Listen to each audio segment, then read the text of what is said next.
তার নাম ছিল টুনটুনি। টুনটুনি থাকত গ্রামের এক শান্ত পুকুর পাড়ে।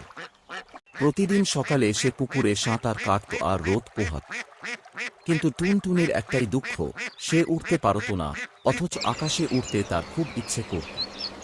একদিন সে দেখল আকাশে সাদা মেঘের ফাঁকে পাখিরা উড়ে বেড়াচ্ছে। মন খারাপ করে টুনটুনি পুকুর পাড়ে বসে পড়ল।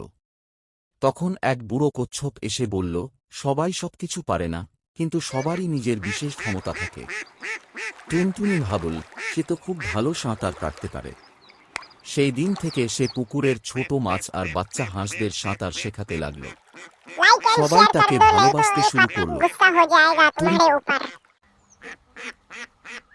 তার নাম ছিল টুনটুনি। টুনটুনি থাকত গ্রামের এক শান্ত পুকুর পাড়ে। প্রতিদিন সকালে সে পুকুরে সাঁতার কাটত আর রোদ পোহাত।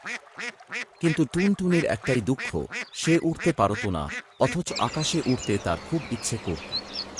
একদিন সে দেখল আকাশে সাদা মেঘের ফাঁকে পাখিরা উড়ে বেড়াচ্ছে। মন খারাপ করে টুনটুনি পুকুর পাড়ে বসে পড়ল।